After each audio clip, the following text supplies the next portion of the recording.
कानून कुछ अलग होते थे। इस जेल के कैदी डेली अपने घर से बस्ता टांग के यहाँ पे आते हैं दिहाड़ी करने। कई माँ बाप उनके बच्चों को खुद इस जेल में फेंक के जाते हैं ताकि उनका बच्चा जिंदगी में एक सक्सेसफुल दिहाड़ बन सके। दरिंदे रोक दे बच्चा। मैं अपनी दिहाड़ी करने वैन से जाता था। हमारी वैन वाले ड्राइवर का नाम था भैया जी।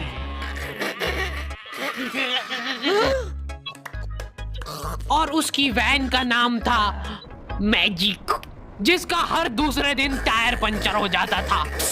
बच्चे लोग स्कूल जाके पढ़ना सीखे ना सीखे, टायर पंचर बनाना जरूर सीख जाते थे। लेकिन भैया जी से मेरा अलग अटैचमेंट था। उनसे मेरे को दिल से नफरत थी। ये आदमी सुबह 5 बजे आके मेरे घर के सामने हॉर्न बजाता था। अरे भैयू, ओए भैयू, जल्दी से तैयार हो जा बेटा, 5 मिनट में निकलना है फटाफट। 9 बजे का स्कूल है यार हमारा। लेकिन ये आदमी सुबह सबसे पहले आके मेरे को लेता था। उसके बाद हम 3-4 घंटे पूरे शहर भ्रमण पे निकलते थे। शहर के पूरे आखिरी कोने से बच्चे ले लेके आता था ये आदमी। जहाँ पे वैन जा भी नहीं सकती उधर कूदा कूदा के ले जाता था ये, और फिर टायर पंचर हो जाते थे। शाम पड़े वापस से हमको घर घर छोड़ के आता था ये। जिंदगी बर्बाद कर दी थी भैया जी ने मेरी। सबसे पहले लेते थे और सबसे आखिर में छोड़ते थे। लेकिन मैं फिर भी उसी वैन में जाता था क्योंकि चमेली भी हमारी वैन में आती थी। और बात यह है कि वो मेरे पास ही बैठती थी, मतलब मजबूरन। उसके पास और कोई ऑप्शन ही नहीं बचता था, और मैं बचाता भी नहीं था। मैं घर पे जाते से जो 2-3 घंटे मेरे को सोने के लिए मिलते थे उसमें सोता नहीं था, और मैं प्लानिंग करता था कि कैसे चमेली सिर्फ मेरे पास बैठे। चमेली सबसे आखिर में आती थी और मैं सबसे पहले सुनसान वैन में चढ़ के बस्ता अपने पास में रख के और फसर के सो जाता था। बाकी सारे बच्चे अपना बस्ता गोदी में रखते थे क्योंकि तुम्हारे बाप की वैन नहीं है, मतलब मेरे भी नहीं थी, पर मेरे ऊपर भैया जी को तरस आ जाता था कि बेचारा 5 बजे से आया है, तो वो सोने देते थे।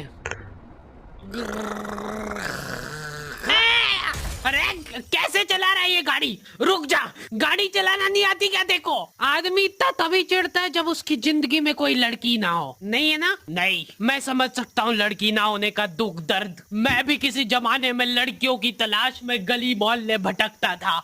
फिर एक दिन मेरे पास से वो निकली। जैसे ही मैंने हैपन खोल के देखा, उसकी आईडी मेरे फोन पे चमक रही थी। हैपन ये एक रियल लाइफ डेटिंग ऐप है। यहाँ पे तुमको वो लोग मिलेंगे जो तुम्हारे आस पड़ोस से निकले हो कभी ना कभी।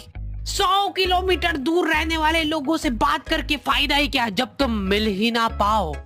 और अगर तुम्हारी घिनौनी शक्ल देख के यहाँ पे तुमसे कोई प्यार मोहब्बत नहीं भी करता है तो तुम फ्रेंडशिप तो कर ही सकते हो फिर भी। So go and check it out happen. Link is in the description. लेकिन मैं सोता नहीं था, मैं आंख बंद करके चमेली के घर का इंतजार करता था। तो क्योंकि चमेली आखिरी में आती थी तो वैन पूरी पैक पुक हो रखी होती थी, बच्चे बाहर उबल रहे होते थे और मैं अपना बस्ता पास में रख के एक्टिंग देखो एक्टिंग।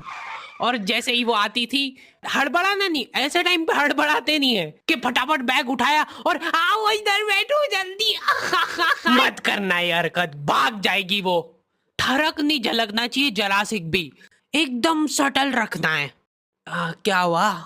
और कहीं जगह नहीं है क्या? तेरे मुंह में मूत दूंगा मैं। अच्छा ठीक है, इधर ही बैठ जाओ। देख रहे हो एक्टिंग, देखो तुम लौंडे की। ना जाने कौन सी नशीली खट्टी मीठी खुशबू लगा के आती थी चमेली। आज तक उसकी खुशबू है मेरी नाक में। मैं वो खुशबू का पूरा मजा ले ही रहा होता हूँ, इतने में एकदम भभका बास आती जनेका से। जैसे ही मैं बाहर जागता हूँ, मरा हुआ कुत्ता पड़ा है वहां पे। एक काली कार शुक करके निकली और मेरे बच्चे को मार दिया। कैसे करके निकली? शुक। ऐसे नहीं निकली थी, मैं यहीं पे खड़ा था, वो कार आ रही थी और जैसे ही वो बच्चा नीचे आया तब वो खड़ा, वो बच्चा चिल्लाया और फिर कार करके भाग गई। उधर कुछ बच्चे ऑटो रिक्शा से भी आते थे स्कूल। ऐसा लगता था कि पूरे स्कूल के बच्चे इस एक ऑटो रिक्शा में ठूस ठूस के ले जाता है वो। ये ऑटो वाले और भैया जी दोस्त थे और अब ये बीच सड़क पे रेसिंग लगवा रहे। इनकी गाड़ियां उबला बच्चों से, फिर भी नहीं मान रहे ये लोग। नहीं जीतूंगा। स्कूल जाके वो पीछे मुलट के देख रहा है तो एक बच्चा नहीं बचा उसके ऑटो रिक्शा में। हमारे भैया जी बेचारे पीछे से उनके गिरे हुए बच्चों को उठा उठा के ला रहे थे। ये सब हरकतें करके हम लोग जैसे तैसे कैद खाना पहुंच जाते हैं। सुबह 5 बजे से निकलने के बावजूद हम लोग लेट पहुंच रहे हैं वहां पे पहुंच के हमने देखा कि 4 लौंडे मरे हुए पड़े हैं जिनको डॉन ने मारा है। डॉन हमारे स्कूल की इंचार्ज थी। डॉन का कद छोटा था और पेट मोटा था और आश्चर्य की बात यह है कि समय के साथ उसकी हाइट कम हो रही थी। मतलब बड़े नहीं बड़े वो चलता है एक बार को, पर इसकी कम हो रही थी।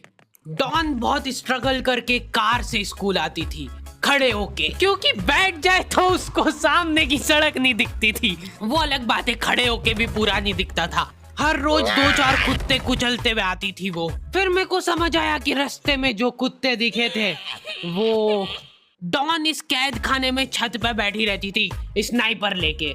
कोई भी कैदी कुछ गलत गतिविधि करता हुआ दिखता था तो वहीं पे, मैडम इनकी लाश का क्या करना है? अरे ये तो आपको पता ही है।